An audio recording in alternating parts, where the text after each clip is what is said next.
Hello all the aspirants. आइए आपको मिलवाना है एक बहुत ही स्पेशल मेहमान से। आज हमारे साथ जुड़ी हैं झीलू। झीलू हमारे टेस्ट सीरीज की स्टूडेंट हैं प्लस। झीलू ने हमारे आईएफएस यूट्यूब चैनल को बहुत ही रेगुलरली और डेडिकेशन के साथ फॉलो किया है। मुझे याद है पिछली बार जून में जब झीलू का एग्जाम नहीं हुआ था, शी कॉन्टेक्टेड मी एंड उनका ये कहना था कि सर अब क्या करूं, एग्जाम की तैयारी आगे करूं या छोड़ दूं, हो नहीं रहा है। She was very demotivated. फिर हमने एक स्ट्रैटेजी बनाई, आगे काम किया and rest the result is in front of you. So कैसा लग रहा है Jilu? Welcome to the platform. और कैसा लग रहा है एग्जाम क्वालिफाई करके? Thank you sir. अच्छा लग रहा है सर, कॉन्फिडेंस भी आया है। हम्म। ओके। तो जीलू ऐसा करते हैं ना, थोड़ा शुरू से शुरू करते हैं, सबको आप बताते हैं आपके बारे में। तो आप पहले ये बताइए कि आपने अपनी मास्टर्स और ग्रेजुएशंस कहाँ कहाँ से करी है? सर मैं बिलोंग करती हूँ हम्म। राजस्थान के राजसमंद जिले से। अच्छा। वहाँ राजसमंद से 25 किलोमीटर दूर एक गांव है लावा सरदारगढ़। हम्म। वहाँ से बिलोंग करती हूँ सर। और मेरी ग्रेजुएशन हुई है government Meera girls college Udaipur से। हम्म। और मेरी एमएससी हुई है वीएन गर्ल्स कॉलेज राजसमंद से, जो एमएलएसयू से जुड़ा हुआ है। अच्छा। तो पहली बार सीएसआईआर नेट एग्जाम देना है, ये कब सोच लिया था?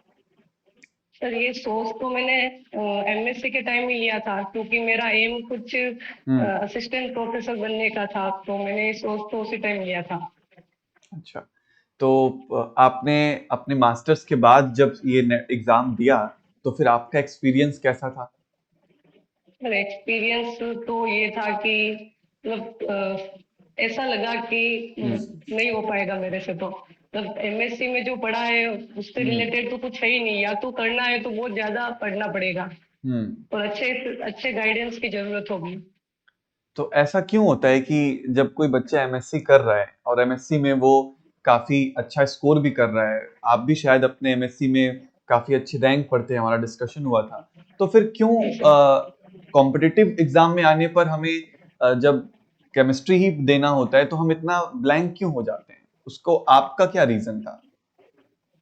सर मेरा रीजन ये था कि मेरा बेसिक क्लियर नहीं था। मैंने पढ़ा था, मैंने मेहनत करी थी, पर हम्म। पास हो गई थी मैं अच्छे मार्क्स से। पर कुछ अच्छा। चीजें जैसे कॉन्सेप्चुअल होती है, हम्म। तो कॉन्सेप्ट से अपने को पढ़नी होती है, तो वैसे हम्म। शायद कोई पढ़ाने वाला था नहीं और पढ़ा भी नहीं सर। हम्म। तो फिर बाद में पता चला कि किसी मतलब केमिस्ट्री को कैसे पढ़ना है, केमिस्ट्री को पढ़ना कैसे होता है। मतलब हम्म। जब मैं पढ़ने लगी ना सर केमिस्ट्री को, तो हम्म। मुझे ऐसे मॉलिक्यूल चलते हुए दिखते थे ऑर्गेनिक के मॉलिक्यूल, ऐसे रिएक्शन हो रही है, ऐसे मॉलिक्यूल चल रहा है, ऐसे दिखते थे। हम्म। ओके। तो आपने तैयारी करके सबसे अपना जो फर्स्ट अटेम्प्ट था जीलू, वो कब दिया था और उसका क्या एक्सपीरियंस रहा था आपका? सर फर्स्ट अटेम्प्ट तो मैंने एमएससी के बाद जस्ट दिया था, लेकिन हम्म। तब बिना प्रिपरेशन के दिया था मैंने। अच्छा। तो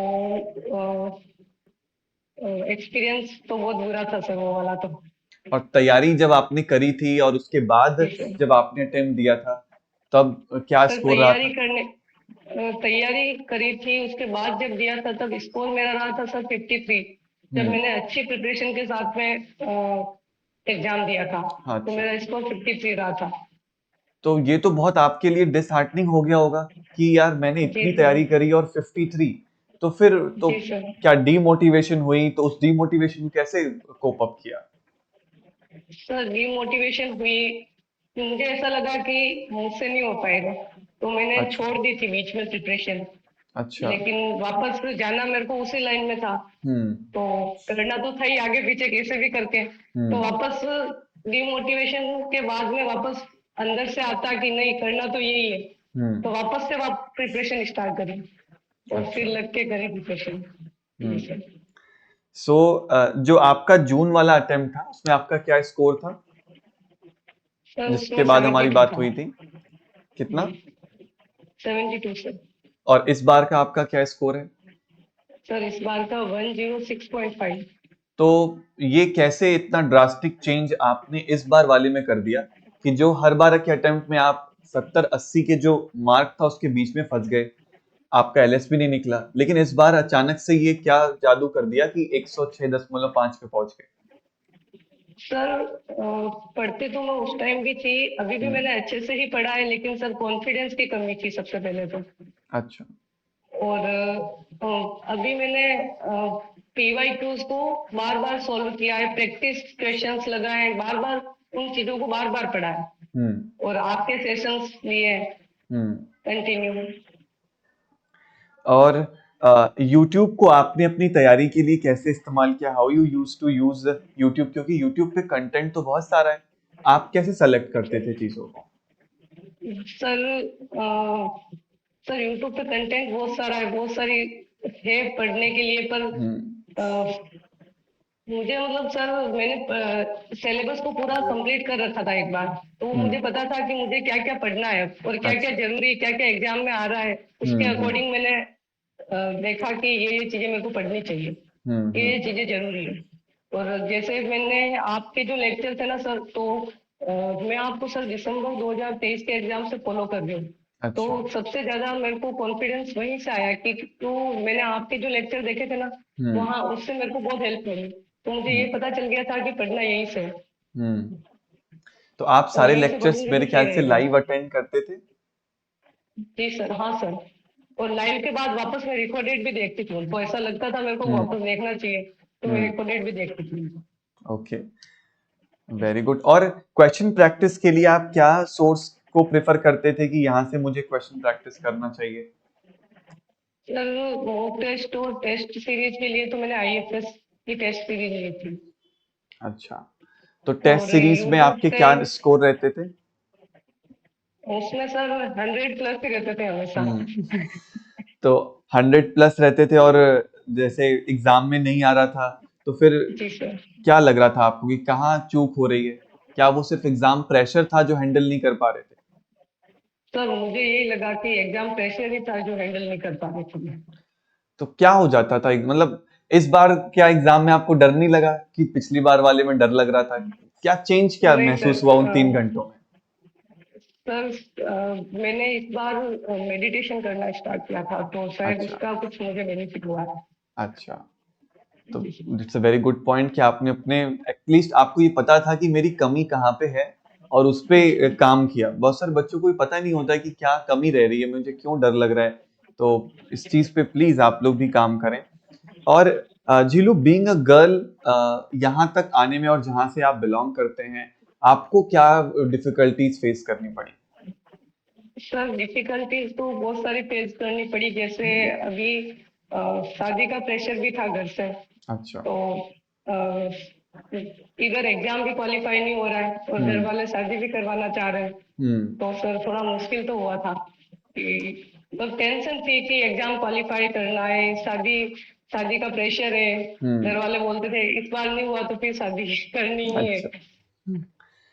तो वो तो काफी, मतलब एक तो जून में जब आपका वो स्कोर आया, और ऊपर से जी उधर से भी प्रेशर है, तो जी उस टाइम पे तो आपको क्या, जब जब रिजल्ट आपने देखा होगा, स्कोर कार्ड देखा था लास्ट ईयर, जो लास्ट आपका अटेम्प्ट था, जी सो सर। क्या फील कर रहे थे, कितना, कैसे जो डिमोटिवेशन था उसको कैसे कोप अप किया? बिकॉज मैं समझ सकता हूँ वो बहुत ही एक डिफिकल्ट फेज रहा होगा आपकी लाइफ का, और अब आपने जब उसको क्रॉस कर लिया है, तो ऐसे स्टूडेंट्स जो अभी शायद इस तरीके की सिचुएशन को फेस कर रहे हैं, आप उनको क्या सजेस्ट करोगे? सर एक तो ये था कि जैसे मेरे को ऐसा लगता था कि नहीं होना ही चाहिए।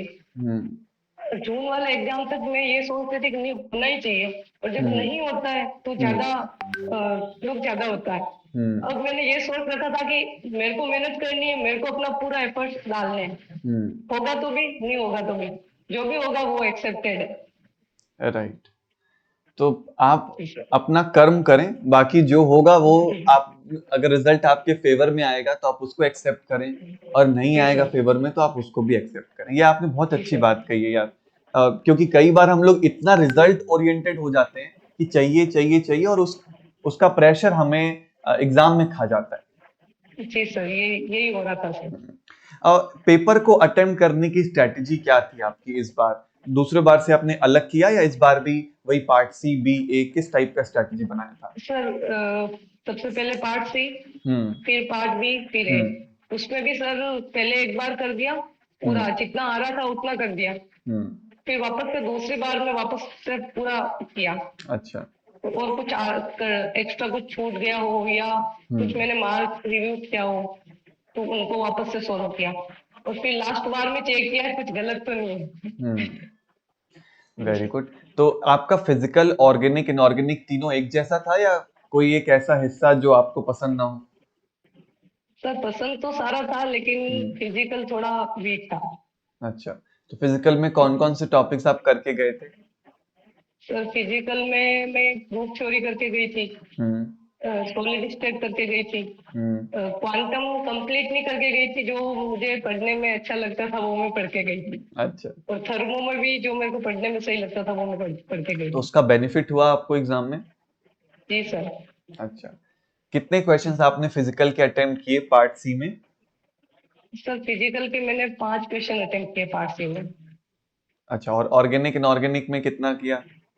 सर ऑर्गेनिक और इनऑर्गेनिक दोनों में 10-10 क्वेश्चन अटेम्प्ट किए।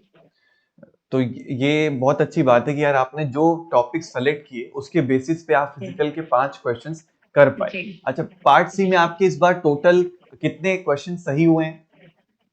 सर 22 क्वेश्चन सही हुए, 3 क्वेश्चन गलत हुए। जो मैं बार बार यूट्यूब पे फोकस करता था कि 3 से 4 क्वेश्चन ज्यादा गलत आपको जी नहीं करना है। अगर आपने ये जी बात सर। अपने पार्ट सी में कर ली तो आपका नेट एग्जाम आराम से जेआरएफ पे क्वालिफाई आप कर जाएंगे। और जी बहुत सर। अच्छा किया यार आपने इस बार। और अभी करेंटली आप पीएचडी में एनरोल हैं, उसके बारे में बताओ कि वो कब डिसाइड किया कि अब पीएचडी में एनरोल कर लेना है, और उसके लिए कैसे स्टेप्स, क्या सोचा था? सर मैंने बताया था कि मुझे बनना असिस्टेंट प्रोफेसर है। हाँ। तो मैं नेट की प्रिपरेशन भी कर ही रही थी। हाँ। और उस बीच में जब एंट्रेंस एग्जाम हुआ तो वो दिया तो वो निकल गया था मेरा। अच्छा। तो मैंने सोचा कि कर लेना चाहिए, नेट की प्रिपरेशन भी कर ही रही हूँ तो हम्म। कर लेना चाहिए वो भी। तो मैंने उस एनरोल कर लिया और मुझे ऐसा लगा था कि मेरा हो जाएगा, जेआरएफ भी हो जाएगा तो हम्म। फेलोशिप भी मिलने लग जाएगी। तो अभी आपको करेंटली क्या इंस्टीट्यूट फेलोशिप मिल रही थी या अभी नहीं मिल रही थी? नहीं सर नहीं मिलती। नहीं मिल रही थी, तो अब आप जेआरएफ, चूंकि अब आपकी पीएचडी कंटिन्यू भी है तो अब आपको स्टाइपेंड मिलना भी स्टार्ट हो जाएगा, राइट? जी जी सर। चलिए, ये जान के बहुत ही खुशी हुई कि यार चलो, अब जो कहीं आपको वो टेंशन थी कि यार वो कब होगा, दैट इज नाउ डन। अब वो हो चुका है। जी सर। जी वेरी सर। गुड। तो यहाँ से आगे के क्या प्लान्स हैं कि क्या अभी फिर आरपीएससी वगैरह एग्जाम्स की ट्राई करोगे आप? जी सर आरपीएससी एग्जाम की प्रिपरेशन कर रही अच्छा, वेरी गुड। हूँ। और पीएचडी को कंटिन्यू करने का प्लान है या बीच में अभी ड्रॉप करोगे, या किस तरीके से करने का प्लान है? नहीं सर पीएचडी कंटिन्यू करने का ही प्लान है। अच्छा। एक और चीज जीलू, कि आप मान लो आपका कोई जूनियर जो आपके कॉलेज से बिलोंग करता है वो अभी आपको सुन रहा है, या बहुत सारे ऐसे भी बच्चे हैं आज जो कई बार कोशिश तो कर रहे हैं लेकिन वो स्टक हो जा रहे हैं, वो 50 से 60 नंबर या 70 से 80 नंबर के बीच में स्टक हो जाते हैं। तो आप जी। पहले इनके बारे में बताएं कि जो रिपीटर्स हैं जो स्टक हो रहे हैं इसमें, वो कैसे इसको ओवरकम करें। वो उनको लगता है कि यार मैं इसमें फंस गया हूँ। आपने उस फेज को फेस किया है, तो what will be your suggestions, आप क्या सजेस्ट करोगे उनको? सर फर्स्ट तो ये है कि आप प्रिपरेशन को छोड़ो मत, करते रहो कंटिन्यू। हम्म। कंटिन्यू करते रहो, छोड़ना नहीं है आपको। कितने भी मार्क्स आ रहे हैं आप मन से करते रहो, कॉन्फिडेंस के साथ करते रहो। हम्म। और बार बार पीवाईक्यू सॉल्व करो और बार बार क्वेश्चन प्रैक्टिस करो और बार बार उन्हीं चीजों को पढ़ते रहो। और आपके लेक्चर तो देखने ही है। हाँ, मतलब यूट्यूब चैनल को यार रेगुलरली फॉलो करो। चीलू तो जी लाइव जी लेक्चर सारे अटेंड करती थी, आप भी कर जी सकते हैं। हाँ, अभी तो हम लोग जी पढ़ा भी सर। रहे हैं, रिएजेंट्स वगैरह चल रहा है। जी और सर। अगर कोई आपका जूनियर आपको सुन रहा है कॉलेज में, जो गलतियां आपसे हुई मास्टर्स के दौरान में, कि आपको एग्जाम के बारे में सच्चाई एग्जाम देने के बाद पता लगी, तो आप उनको क्या सजेस्ट करोगे कि वो क्या चीजें अपने कॉलेज के दौरान ही करने लगे कि उनको वो टाइम इतना ना लग पाए? सर बेसिक कॉन्सेप्ट क्लियर रखें। हम्म। तो उसके लिए वो क्या करें? आपके कॉलेज से हैं वो, आपने जैसे पढ़ा है वो अभी भी उसी सिचुएशन में है, तो आप उनको सजेस्ट करो कि वो क्या कर सकते हैं। सर वो या तो कहीं अच्छी जगह से कोचिंग ले या या यूट्यूब चैनल से वो सीख सकते हैं। यूट्यूब जी चैनल, सर, यूट्यूब चैनल से यूट्यूब पे सीख बहुत सकते हैं सारी बिल्कुल। चीजें पड़ी हुई हैं। आप किसी एक टीचर को सेलेक्ट करें, आपको जिनके साथ भी जी आपका सर, रेजोनेंस बैठता है आप उनको फॉलो करें, लेकिन जानें कि केमिस्ट्री क्या होती है, जी राइट। अवेयर रहे सर अभी से। हम्म अगर उनको नॉलेज कम मिल रहा है तो उनको मतलब कुछ और सोर्स लेना चाहिए हम्म और और उसी पे कंटिन्यू चलना चाहिए। राइट। और इस जब आपने ये रिजल्ट आया आपका और आपने बताया कि हाँ मेरा जीआरएफ हो गया और अब मुझे स्टाइपेंड भी मिलेगा, तो घर वालों का रिएक्शन क्या था? तो घर वाले तो खुश थे। वो तो कब हाँ से मतलब वेट कर रहे थे, कब से प्रिपरेशन कर रही है। हाँ, अब तो इस बार तो होना ही चाहिए। अच्छा। तो खुश थे सर सब लोग। पापा तो सर थोड़े मतलब मैंने स्कोर बताया था तभी सबको बोल दिया कि इसका तो इस बार हो गया। मुझे याद है कि आपके स्कोर को मैच जब हुआ था तो आपने मुझे भेजा भी था, और जी बॉर्डर सर। लाइन केस है, बॉर्डर लाइन केस है करके हम लोग कितना वो परेशान थे कि पता नहीं होगा या नहीं जी होगा, पर मैं बहुत जी खुश हूँ सर। आपके लिए कि यू हैव मेड इट। इस बार आपका हो गया, और वो जो एक टेंशन थी या एक कह सकते हैं एक हर्डल था, वो फाइनली क्रॉस हो गया है। जाते जाते एक और आखिरी सवाल जीलू मैं आपसे पूछना चाहूंगा, इस अपनी अचीवमेंट का जो क्रेडिट है आप किसको किसको देना चाहोगे? सर क्रेडिट सबसे पहले तो मैं बोर्ड को देना चाहूंगी हम्म और फिर अपने पेरेंट्स को देना चाहूंगी हम्म और कुछ दोस्त हैं उनको भी देना चाहूंगी। ओके। जैसे सब लोगों ने मेरा हर टाइम पे सपोर्ट करा है। हम्म। तो दोस्तों का साथ आपके साथ कैसा रहता था? मतलब वो आपको इमोशनली काफी हेल्प करते थे? जी सर, इमोशनली काफी हेल्प करते थे। हम्म और जब जैसे नहीं हुआ है, पीछे वाले हम्म एग्जाम में नहीं हुआ था हम्म। तो डिमोटिवेशन हो जाता है। तो होना नहीं होना मतलब समझाते थे मेरे को कि होना नहीं होना ठीक है, तूने मेहनत करी है ना, तू हम्म अपनी मेहनत कर, नहीं हम्म। होगा तो ठीक है, नहीं होगा तो भी कोई बात नहीं, चलो वेरी गुड। अपन और कुछ कर लेंगे, ये नहीं होगा तो। हम्म। चलो वेरी गुड। सबका कंट्रीब्यूशन जी मायने रखता है, और आप जी अपने सर। ये वाला अचीवमेंट आपने अपने दम पे, आपकी मेहनत है जो रंग लाई है, और इसके आगे भी आप अच्छा करेंगे। हमारी पूरी आईएफएस केमिस्ट्री की टीम की तरफ से एक बार फिर से all the best. Sir parents का भी सपोर्ट रहा है, उन्होंने भी हम्म। हर टाइम मतलब सपोर्ट किया है कि कर कर तू मतलब एक हाँ टाइम के बाद पहले शायद नहीं करते थे, लेकिन जब उनको पता चला कि ये सच में करना चाहती है तो राइट। उनका भी मेरे को अच्छा सपोर्ट मिला बाद में। यस, उन्होंने आपको पूरा दे रखा था कि नहीं एग्जाम तो देना है, भले ही थोड़ा प्रेशर था हाँ लेकिन देना है, एग्जाम तो आपको देने दे ही। मेहनत भी करनी है। हम्म। जी जी सर। जी राइट, सर। क्योंकि उनको आपकी मेहनत दिख रही थी कि यू वर जी डेडिकेटेड टुवर्ड्स द एग्जाम, आप पढ़ रहे हो। जी सर। बहुत अच्छा लगा जीलू आपसे बात करके, and wish you all the best. Thank you sir.